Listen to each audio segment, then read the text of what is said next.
Hello, everyone. You're listening to an emergency episode of the Earful Tower. I'm joined by Aaron Lopez-Barrantes. Hello, Oliver. You, Aaron, before we get into anything, you have been around since day one, literally. Day one. Yeah, on this show. Oh, I thought you meant when you were born. No. Yeah. I'm older than you, though, no? I think so. I think we're maybe a year now. I don't know. Whatever. Irrelevant. Doesn't matter. You were here. We were just reminiscing before we pressed play. If any of you guys don't know who Aaron is, you've been sleeping at the wheel, which isn't very... that's not a good thing That's to be dangerous. doing. Aaron is a third of local Paris band Slim and the Beast. You were, which was episode 1. Yeah. But not just that, you've come all the way through the journey of this podcast. I've been by your side this entire time. It's amazing. Literally. Yeah. Literally. But before we go on any further in this emergency podcast, for which Aaron's brought his guitar along, and we're going to be hearing a bit of that, there's proof. That's it in the background. That wasn't a real chord. That was just strum. I'm getting my a message up here now. On the Kickstarter for the book, which we're going to be talking about, I have a tier where you can sponsor an episode, essentially. And I sort of encourage businesses, small businesses and such, to get in on it. And this is one that's come through, and I'm going to read it out to you. This is coming from Silicon Valley. Ooh. So let me get into it. Mark and Blythe Musterick co-host a podcast called Communication Snacks, where they help listeners stand out, move up, and win more often in a crowded professional world. This podcast covers tips about everything from preventing mid-presentation freakouts to building your brand at work. Mark and Blythe send this message from Silicon Valley, where they've coached professionals for 15 years. And here's what they say. We're very excited to support Oliver and his new book, Paris on Air. Being curious and exploring culture are a huge part of the communication work that we do. We can't wait to share Paris on Air with our listeners. And find the podcast Communication Snacks wherever you get your podcasts. They sound nice. They sound lovely. They sound really nice. Firstly, Silicon Valley, where is that exactly? It's in California. California. It's in Los Angeles. Is it sort of... I think. Okay. Yeah, it's up and around Los Angeles. That's something I'm going to talk about again soon, because I've got some exciting thoughts about California and now Silicon Valley. But thank you, Mark and Blythe, for supporting Paris on Air. Everyone, do as they say. Check out their podcast, Communication Snacks. And if you know how to find podcasts, which I assume you do, then it's everywhere. Everywhere. Yeah. So get onto that. But now back to today's episode. Thanks, Mark and Blythe. Back to today's episode, Aaron. It's an emergency. Is everything okay? Yeah. Well, usually episodes go out on Monday. When you release a book and there's a lot to think about, you're allowed to do a couple of emergency podcasts. Well, I'm happy it's an emergency, because that means I get to be here hanging out with you. So. It's always fun to hang out with you. I love when you bring the guitar into the studio too. And we'll talk a little bit more about our sort of history together with that there guitar. But to catch everyone up to speed, and I haven't said this on the podcast yet, the Kickstarter fundraising campaign for the memoir that I've written, Paris on Air, was successful. That's the first time I've said it. It was successful. There you go. That's a big deal. It happened in 3 days as well. I know. And in all seriousness, I've been overwhelmed. A lot of people love you. That's what it comes down to. A lot of people are expecting a good book, I think. Yeah. So let's hope that it is. I think it is. But it's exciting. It's funded. It means it's time to start thinking about stretch goals. But it also means that I can come good on promises to people like Aaron, who I called you a couple of weeks back, and I said, Aaron, I want to do an audiobook. And you said audiobooks? Surely you can do better than that. And I said, well, funny that you said that. It's an audio experience. And you said, keep talking. Yeah. Yeah. And I said, well, here's the thing, Aaron. Have you listened to audiobooks before? You know, I did when I was younger. Not the current version of audiobooks, but I used to listen to Harry Potter all the time on long road trips. It was on CD. Was that Stephen Fry that read it, the English version, or was there an American reader? I think it was Stephen Fry. His audiobooks are fantastic. Yeah, he's wonderful. But I haven't recently listened to audiobooks because I listen to so many podcasts. Right. I have that low attention span for that hour long. But comes down to the right book. I think you're exactly right, and this is a big thing for me. When I started, as a podcaster, I figured I can do more than just an audio book, because the typical ones, and I did a bit of research, is a different, not the author speaking, it's some professional voice speaker often, but they can be quite dry. Yeah. Like I woke up on Monday morning and, that kind of thing. It's just a gig for them, It's think? just a gig. You think it's just a gig? Because when you're reading your own words, then, you fill in the proper tones and the cadence and right? the rhythm. Well, you know the story as well. Yeah. Yeah. It's your art. It's your baby. It's your baby. And I said, Aaron, what I'd really like is some original music. I said, if this Kickstarter launches, I want to get you on board properly and we work on this together. And we do more than just a little jingle or something, but we can kind of create this experience. And what you guys at home are going to hear today is me and Aaron sort of exploring what we can do with this. And he's going to play a little bit of some ideas, right? I brought my little acoustic guitar. Right. Yeah, just for us to brainstorm. We'll just think of some ideas. We'll, do different tones and different feelings, different sentiments based off of, chapters that pop up. Right. Because that's one of my, with this book, it's a memoir, but there's a lot of, there's ups and downs, which is probably quite normal for a memoir. Yeah. And I feel like having one, I don't know what I'm quite excited to see what you've come up with, but having one kind of guitar picking thing sure. wouldn't it wouldn't hold up for the ups and downs and the peaks and valleys of your life. Oh, well, there you go. So what have you Paris. I know, and Paris is something I want to talk to you as well. I want to chat to you a bit about Paris and playing and our history and stuff. But why don't we start off with some kind of ideas that you've got so people who have already ordered this audiobook know what they're kind of getting in for. Cool. Yeah, let's see how this guitar sounds. Oh wow, in the like 3 seconds that I didn't play my guitar, it went out of tune. And if you're a guitar player, you know how that feels. Can I just for people already know that you're wonderful on the guitar. I want to ask you something though before we even get started on that. Is I remember chatting to you once at a party and we're talking about harmonies. Yeah. And I'm fascinated. I'm usually fascinated by things that I don't understand at all. For example, the last episode of this podcast, French Revolution. Okay. Didn't know much about it. Happy to learn. Yeah. I was talking to you at a party. What's the deal with harmonies? I said, and you said when you were growing up. I remember you said something like when you were growing up, you wanted to be the third or fourth. Well, I guess the fifth Beatle, but the fourth singing Beatle, because Ringo sang, but I was always so captured by their harmonies. The other three that I wanted to feel like I could be, if I was in the band, or if I was playing live, that I could find the fourth harmony that would allow me to, or third harmony that would allow me to kind of have my own little shining moment in the band. Do you think that, can everybody hear harmonies like that? That's really interesting to me. It takes practice. Well, I never even understood listening to Simon and Garfunkel that they were like, I could never pick out their voices or whatever until once I had a broken earphone and I heard that one of them was coming out and I was sure. Oh, that's Paul Simon. I was like, it doesn't sound anywhere near as sort of melodic as Art Garfunkel did. Interesting. Right? And then that kind of got me thinking how much someone like you listens to music, how you hear it differently. Yeah, I do. And I think that it's funny because I grew up in a pretty musical household, so I was always kind of exposed to music from a baby. Yeah. Not music from a baby. There were no babies that could play music in my house. There are some but if there were, it would have been pretty amazing. There are some amazing kids on YouTube who are like 4 years old playing the piano. Yeah. Have you ever gone down that rabbit hole? No, I didn't develop till like 14.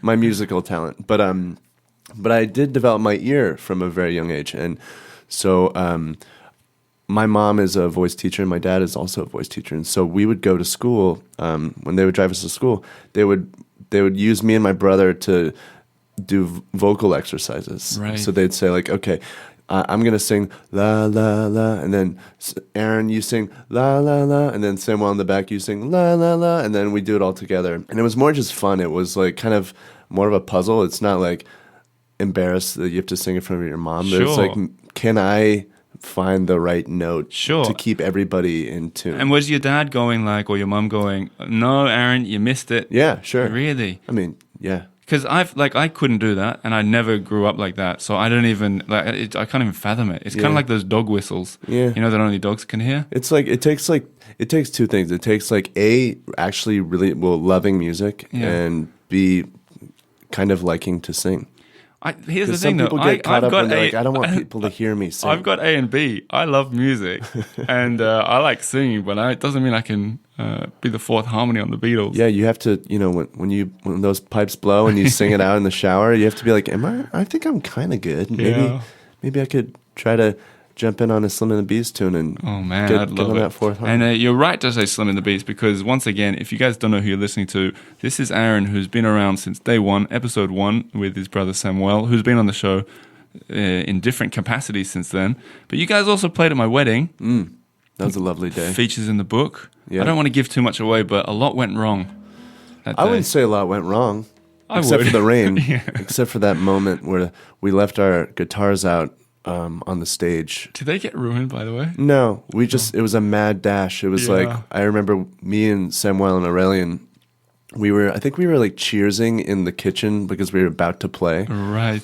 And it was like, had been raining for like 15 seconds Yeah. already. Yeah. And then when we realized our baby guitars were out there and it was like a mother rescuing her child from a storm or Right. something. And there was a lot of that going on in different forms with different people, and I don't want to give away the middle of the book, but that was a pretty epic weather phenomenon. Yeah, it was a great day. Yeah, it was a great good. day. And the other thing that you were with is at the Ambassadors, the gig at the Ambassadors residence fairly recently. Yeah, that was lovely. Wasn't that That cool? was so cool. What a place!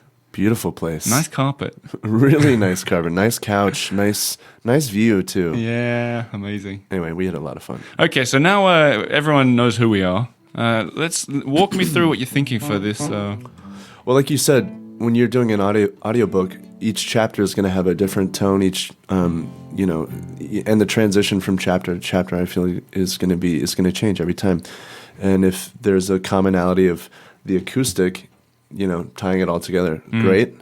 And I've never done this before. I'm not a pro. Guess how many audiobooks I don't I've know done. what I'm doing. Guess how many I've done, man? I've done none as well. This is new territory for everyone, and I think that's why it's interesting to record the process. Yeah, it's cool. I mean, because I've never met anyone that's done like a process like this of just like playing live on a podcast to try to sound what a chapter is gonna.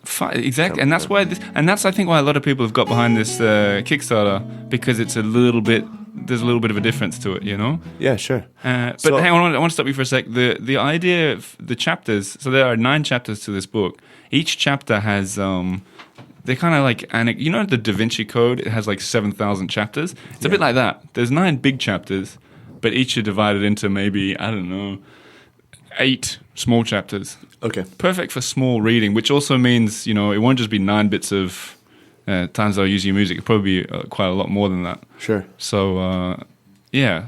Okay, I'll leave it to you now. Okay, so I was playing with a lot of different ideas. So, and a lot of these I don't think some of them you're just not going to like, or some of them they're just not going to fit. That's cool. I think but just for the listeners, it's the process. I was trying to do those like old 1970s like cereal commercials where like, back when I was growing up, I would wake up in the morning and dip into the freezer and pull out a nice cold grapefruit. Yeah, I like that. I like that kind So of. this one's like a back porch, like. I like it. I feel like that's a good introduction. That's a good intro. Yeah. I think. That's a great intro. That could be how the chapters start. But you don't want to say like, and then that was the worst day of my life. You're right. So that's kind of like back porch, feel good, wake up in the morning, country house type vibe. I think that could be the start for happy chapters. Yeah, sure. Or there are road trip chapters as well. Of course. And that's just classic blues, like finger picking. Stuff that I learned when I first started playing guitar. I was obsessed with blues. So Sure. That's stuff that I've kind of had. Hang on, so for example, let's say we go with that as a chapter intro. Sure. Are you thinking to record like a, 40-second version of it or something like that? could. Fade in? Is that the idea? Sure. Yeah, okay, cool. Or you could do like 5 minutes of it, and then it could change, and then you can chop it up however you want. Because the other thing I'm going to do is like ambient sound. Yeah. Right? So if there's a chapter that goes, I went down to the river, and the river was angry. Yeah. Right? It could be a little bit more movement. But no, I'm going to go down to the sand with a recorder. Okay. And I'm going to pause and let Yeah. that ambient, or if I'm in a cafe when he waiting to meet him, I'm going into a cafe and recording. So you guys exactly authentic sounds. Yeah. I think it'll be right cool. from the street in the river. Yeah. I think that's a good idea. Yeah. It's an audio next experience. level. This isn't an audio book, Aaron. Goodness It's a me. experience. Yeah. It's like the ASMR too. Yeah. Asmir, I call it. Yeah. Is that what you call it? Or do you say ASMR? I never called it. It was always ASMR. Yeah, and Aaron's referring to when people listen to the sound of someone's soft voice or, playing with some kind of... I'm in your right ear. Yeah. People love that. Yeah. Those videos have billions of hits on YouTube. Yeah, people. Yeah, it's like an uncovered phenomenon. I wonder if podcasting is a little bit like that too. Gives you that sometimes. like chill up your spine. I think that's why people like it. Yeah, It gives you the not erotic. It could be. Could be. There's Depends a whole which one you world there listen too. Anyway, back to Paris on Air, which is the name of the book. Okay, and so. Oh wait, no. Did I cut you off just now? Not at all. I looked down at the computer and it's come up with a thing in French saying this computer is going to restart in 12 minutes, and I get so nervous of whether you put remind me in 4 hours. Bear with us now as I just quickly check this computer interruption. Maybe Aaron, a little bit of music. You got it.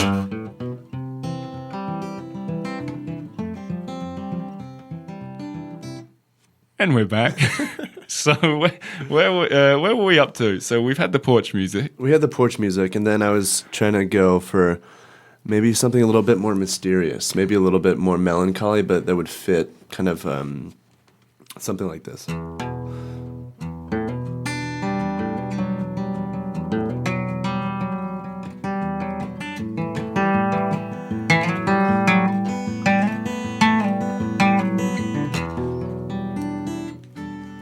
Yeah. It's cool because as you're playing, I'm going through the book thinking where it's going to fit. That's a bit melancholic. Yeah, it is a little melancholic. Yeah. And so then here's another one. I'm going to go to drop D. Drop D gives it a little bit more. Drop D means you're dropping the D. Yeah, you're just dropping the D on the guitar. So, something.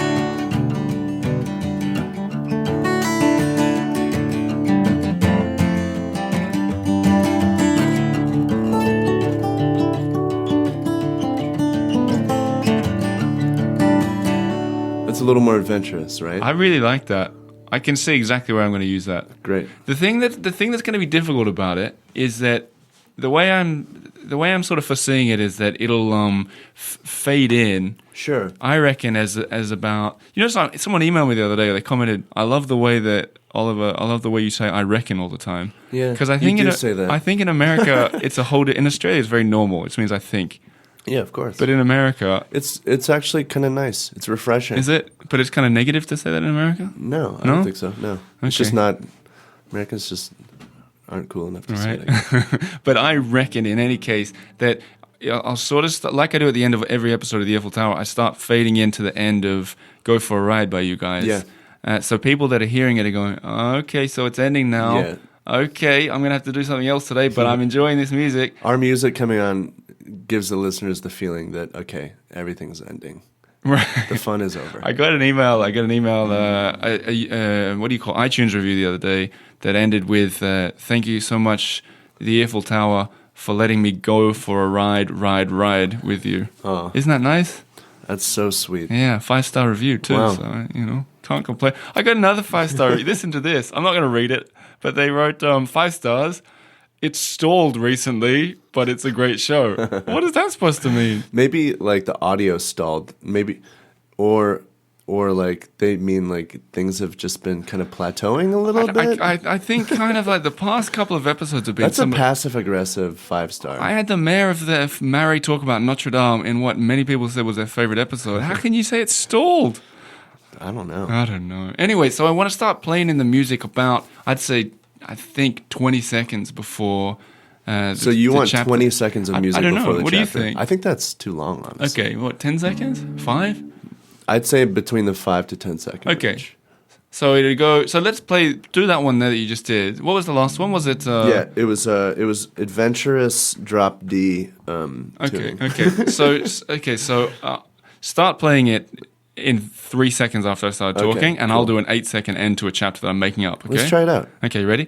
And then, as I walked back to my house in the south of Paris, I realized things were never going to be the same, but things were about to be a lot more exciting because it was the start of a whole new adventure.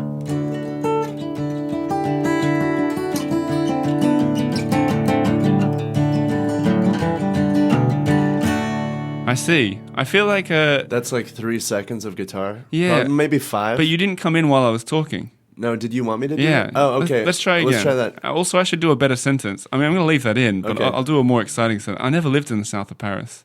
Well, still good. Okay, I'll do the same kind of same thing. Okay, thing. ready? And I'll give you a point, and that's Yeah. when you start, okay? Sure, there were news stories in Paris, but I'd found one that was about to lead me on a whole new adventure. Yeah, I like that. I think that works. Cool. Yeah. Or we could just do Norwegian Wood every time. What if you had Norwegian Wood as your I love Norwegian Wood. Back to the Beatles. each chapter heading? You know the story about Norwegian Wood and Bob Dylan. I don't think I do. So Bob like I Dylan should. wrote a song called Positively 4th Street that's almost the same sound, and the Beatles were upset about it. And it came out like a year after. Does it sound like Possibility for 4th Street, 4th Street, yeah. Yeah, it does. And Paul's like, what's going on there? What's going on there, Bob? Yeah, that's You're pretty much alright, it. eh? Yeah. No, it has positive. It's the one that goes, you've got it. I actually don't think I know that song. I'll send it to you later. By ear. It could be my singing. It could be my Bob Dylan impersonation. I mean, all bad singers feel like they can, sing if Bob Dylan could do it. But Bob Dylan was an amazing singer. And Continues vocalist. to be. Still is. Yeah. You know, I met in Stockholm the guy who claims to have discovered Bob Dylan. His name's Izzy Young, like an elderly guy. This is a whole different story. And I don't like to swear on the podcast, and I'm not going to. Don't. But he said the F word to me because he said that he discovered Bob Dylan. That was a story. He's kind of famous in Stockholm. I met him. I had a long chat about it once. If I ever did a Stockholm podcast, I would have had him as a guest. Okay. And then I went and saw Bob Dylan in Stockholm. Cool. And then I bumped into this guy, Izzy Young, on the street a couple of weeks later. And I said, hey, Izzy, I saw Bob Dylan the other day. He goes, yeah, what did you think? I said, it was great. It was amazing. And he said the real word, but he goes, hey, F you, man. And I was like, what? And he goes, you're the reason that Bob Dylan doesn't care anymore because people still like his shows when he's not making any effort. I was like, whoa.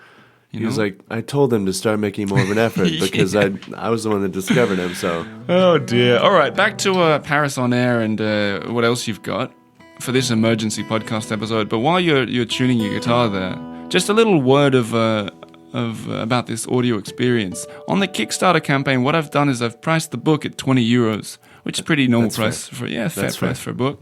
But what I've done is I've written €20 for the paperback or €20 for the audio experience. You can choose. And the way that it works is if you put postage down, you're getting the book. If you don't, you choose not to put postage, you're getting the audio experience. Yeah. Also, someone emailed me, they go, I don't want the book, I want the audio. But there's no choice for not doing postage. You click that you live in Aruba. Free postage, aka that means you want the audio. But it's like a little loophole I figured afterwards. Okay. But even better. That's good to know. Even better is you can buy the two of them in a package, €50, and you get a shout out on there. I'm going to read the most recent one that I got. Cool. I didn't read anything yet. I just give them a shout out. Yeah. It's from a cafe I go to fairly often, Ceylon de Montmartre. I've met your brother there and Aurelian from your band, but not you yet. Okay. But they bought the whole thing. What are you doing later this week? Oh, you're leaving tomorrow. Yeah, That's I'm not going going to to work. We'll do it in the new year. But they bought the package, so thank you to Ceylon or Ceylon, Sylon. You can pronounce it based on your mood, they say. Ceylon. Yeah, it's based on Sydney and London. Oh, cool. As I understand. Okay, cool. So really it should be Ceylon. Yeah. Yeah, but anyway, they got the experience. I love their cafe, and maybe I'll use them for some ambient noise.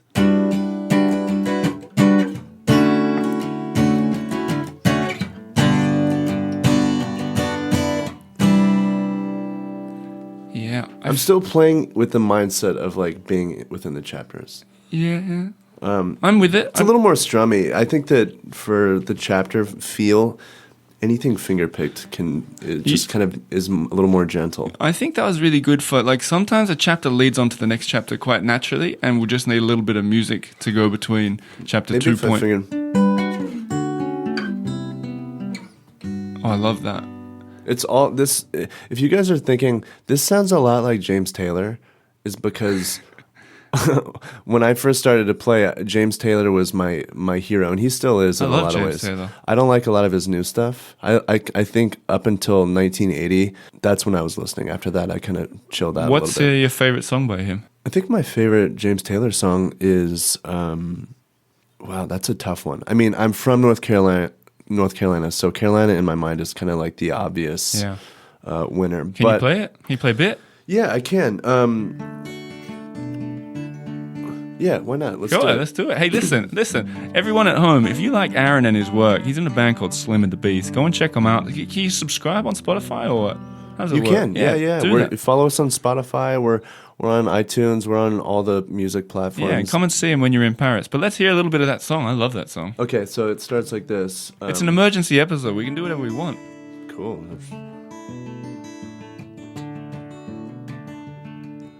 Well, in my mind, I'm going to Carolina. Can't you see the sunshine? Can't you just feel the moon shining? Ain't it like a friend of mine to hit me from behind? Yes, I'm going to Carolina in my mind. Well, Karen, she's a silver sun. Best to watch her away and watch her shining. Watch her watch the morning come. And hey babe, the sky's on fire. I'm crying, I'm going to Carolina in my mind. It's such a nice song. It's a and beautiful you play it song. Beautifully. It's nice to have a song that good written about your hometown. Imagine that. No one writes anything about Gives Perth, you such pride. Western Australia. Maybe. No. I think Tame Impala is from Perth. That's true, actually. Yeah. So that's a little bit of pride. I don't think they've written a Perth homage yet. No. I really like Sweet Baby James. Yeah. Do you know that one? Yeah. Kind of the same chords, actually. There is a young cowboy who lives on the range. His horse and his cattle are his only companion. He works in the saddle and he sleeps in the canyon, waiting for summer, his pastures to gain. And as the moon rises, he sits by his fire, thinking about women and glasses of beer. Closing his eyes. I think I forgot the Closing lyrics. his eyes. Closing his eyes as the doggies retire. He sings out a song which is soft, but it's clear, as if maybe someone could hear. So good night, you moonlight ladies. Rock-a-bye, sweet baby Jane. Well, deep greens and blues are the colors I choose. Won't you let me go down in my dreams? In rock-a-bye, sweet baby James. And this is the chord that James Taylor plays every time. Yeah. It's a signature James Taylor. Is that why you just brought up James Taylor first? Is it because to begin with, because you were playing a similar thing to that? I have a lot of similar characteristics of guitar playing. Yeah, because he was such an inspiration that I have a lot of finger picking similarities. He did some good stuff with Mark Knopfler. Remember Sailing to Philadelphia? I love Sailing to Philadelphia. That's a F-bomb great song. That's a great song. That's a F-bomb great song. Okay, so have we got more on your list of things that you got to play? Yeah, I have like funky stuff. Play a few. Just talk me through it. I mean, this is what people are going to be hearing. This could be like a. And then we got into some trouble.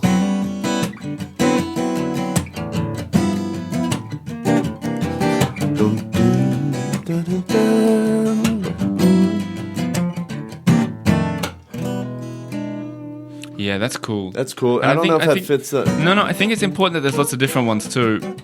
Partially because if it's always the same ding, ding, ding, ding, ding, then people will be like, oh, music, the same music again, because they'll end up hearing it 100 times, right? Sure. Yeah. How many chapters do you have?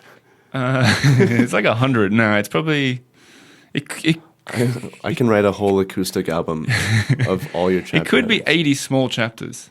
Okay. They're kind of 80 anecdotes that run into one linear story. But obviously I'll reuse, there'll probably 2 or 3 that I'll reuse the most. Cool. Yeah. I'm excited. I think it's going to be a fun little project. Have you got anything that's for the quite dark chapters? Of course. There's not many. There's maybe hit me 2. with a minor chord. What what does that even mean? Minor chord is it's like I don't know, Oliver. You can't explain it. I can't explain. It's like saying like, what is a tree really? Yeah. You're like, well, it's an organism. Yeah, fair enough. No, a minor chord is it's I don't know. I'm just gonna play. Okay. Yeah. Okay, go on then. So this is an E minor. This is an A minor. This is a D minor. So it's not as robust as the kind of jovial it's just- hijinks. No. What would you do for a chapter that is I'm on a honeymoon, right? But oh my god, what's wrong with me? I've got a mysterious illness, and I'm trying to have fun, but everything's going terribly wrong, and I'm visiting the doctor. Okay.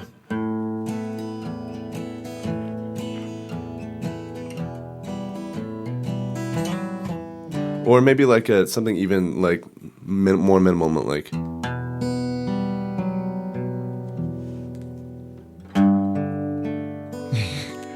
I reckon the first one could be during the Or it could chapter. be faster, like. Oh, I really like this. Yeah. That's when I had to make an emergency. Because okay, like you've heard the, you've heard the first chapter where I proposed to Lena on the bridge in Paris, right? Yeah. Do you think there's music that could go with it? So I'm thinking specifically. There's bits in the book where my conscience is talking. What should I do with the ring? Should I throw it in the river and destroy it? Yeah, sure. Is there bits that you could do it? What should I do with the ring? Okay. No good. The ring has taken over me. I'm talking. I'm saying my thoughts out loud. Where's the next bridge? That one looks romantic. Let's go that way. Yeah. That's kind of cool. Oh my god, this is going to be a lot of work. But it's worth it. So I think we can sort of wind things up now. Let's talk. I want to talk a little bit about Paris because I realize a lot of people are here for Paris. I like to hope they're also here for the book. But just a quick explainer of this audiobook one more time. If you're interested in this project, and it is a big project, please go and check out Kickstarter. It's theearfultower.com/book. That link will work until the 11th of January. Please consider, pledging. Yeah. People are asking me, it's funded. I don't need to get a book. I'll just find it in a bookshop one day. No. You're missing the point. For every time that someone pledges for the audiobook, €20, that will help me extend the print run. I can print 4 books, or I can get people like Aaron involved in the audiobook, or maybe I could hire an editor to edit the audiobook. Endless. That would actually be really As nice. artists and creatives, we always need help, even more than what we ask for. So, listeners, consider if you love what you're hearing and you like this guy Oliver sitting in front of me, feel free to just add a little bit more. Sure. Anything you can do. It's totally true. $1, Yeah. $5. Because if anyone thinks, I think people know me pretty well by now, but if anyone thinks I'm sitting there rubbing my hands together going, profits. Oliver is not wearing shoes right now. He's wearing short shorts and a broken ratty t-shirt. So. I'm going to put everything into making this as this is my legacy. This is my reputation here. I'm not going to go... you look great, by the way. That's fantastic. These shoes are all right, huh? Okay, so let's talk a little bit about Paris, because people are here for Paris, and if they've... maybe they're not music fans or audiobook fans, and they've listened to us all hoping for a bit of Paris, you're an inspirational story to people as well, because you've moved here fairly recently. Yeah. There are a lot of people listening, especially in America, a lot of younger people like yourself as well, who will be thinking, it's impossible. I can't do it. No. It's not? It's not. Has it not been a bang your head against the wall kind of frustrations? What, you've been here... I've been here coming up on a year in February. Right, as in full-time. It's in full-time. Yeah. And outside of Paris just being kind of like a fairy tale to a lot of people, I think that even that I'm here right now, you walk around and you're like, oh my God, this city is so beautiful. I can't believe that I'm here. There's a lot of hurdles to get over. I'm really, really lucky because I have a great community here of friends like you, and my brother is here, and And so there's ways that I've been able to live that I've kind of like gotten through the loopholes a little bit. Sure. But I think that it just kind of comes down to when there's a time in your life where you feel like you're ready to make a big change, and you can always go back to where you came from. True. And sometimes a move isn't necessary. Sometimes just like you find a way to come visit for a month or a couple weeks, and then that will turn into 2 months next time. Sure. And sometimes that's enough of a restart to just kind of get re-inspired of where you live and what's going on in your world. And but Paris it's been great for me, and I really, really love this city. I want to stay as long as I possibly can. That makes two of us. Yeah. Yeah. I think I've been talking to a lot of people lately who come here for a month every year. Yeah. There are a lot of people who are doing these, I don't know what the word is, timeshares or something. Sure. You buy a 1/12 of a house and you get it for around a month of the Cool. year. It's a good way to get your toe into the door. There's so many ways you can live now with Airbnb and even couch surfing and Sure. all that stuff. Like, if you really want it to happen, you can do it, and it's cheap too. Like, if you plan a flight 3 months in advance, you can find a round trip ticket for like $400, Yes. and it's not as expensive as people think. I Yeah. think a lot of people view Paris as this like grandiose kind of like expensive vacation world. But, Doesn't have to be. Doesn't have in to fact, be. I'd point everyone in the direction to when your brother Sam was on this show not that long ago, and we did How to Do Paris on a Budget. And we just talked about ways to get around a little bit cheaper than usual. That's what I do every day. There you go. Well, you must have listened to that episode then. Not yet. No, not yet. We'll make that happen. But we'll wind things up now. Aaron from Slim and the Beast. Check them out. Go and like, follow, support a local band. And if you're interested in what he's been cooking up and you like the sound of an audio experience, go on Kickstarter right now and pledge. I will encourage you to do the €50 one because it'll mean you get the paperback as well. And I'll give you a shout out on the air as a thank you. Now, Aaron, let's get cooking and start making an audio experience, huh? I'm ready. All right, exciting. Oh yeah, one thing I didn't mention, and I'm glad I've got you in here for, is there's been talk of me going to the United States of America on a book tour. Now, I've got a question for you. Yeah, I'm excited about this concept. I know a lot of listeners are in the States. I support that. Yeah, well, I was going to ask you, if there's one place, especially on the West Coast, that you know of, or the East Coast, what would it be that you'd recommend for me? Well, I'll start with the East Coast because, like we've been talking about, North Carolina is a beautiful, beautiful place. Right. You got the beach, you got the mountains, you got Appalachia. Appalachia. Is that mountains? It's just the mountains. Yeah. But North Carolina is definitely a place you should try to go through. Either Asheville, Chapel Hill, Durham. And then on the West Coast, my dad has been living in California for like 15 years. So Right. Pasadena is beautiful. Pasadena. You guys sing Pasadena's about gorgeous. Pasadena. We have a song called Pasadena Yeah. on our newest EP.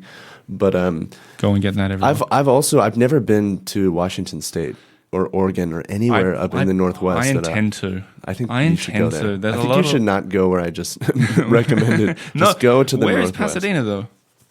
Pasadena's like 45 minutes outside of LA. And what's your dad's name again? My dad's name is Rafael. Rafael. Lopez-Barrantes. I've met him in Paris. He's a fun guy. I'm gonna go and You could crash. You could crash at his place. No, I was going to suggest that he come and say hello and be at one of the book readings or whatever I can manage to do out there if this all happens. Hey. More familiar faces, the better. But hey, look, I'm excited. Instead of putting on the outgoing music, why don't you play some kind of jingle to round us up? In fact, so play like a 30-second thing, and I'll do Okay. some shout-outs at the end, and then you finish it off when I'm done.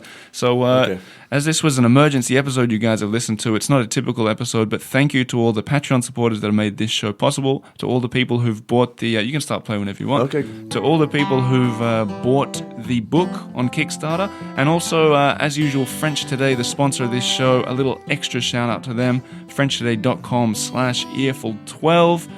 That'll be it for now. Thanks for listening, and go and buy that audio experience if that's something for you. Au revoir!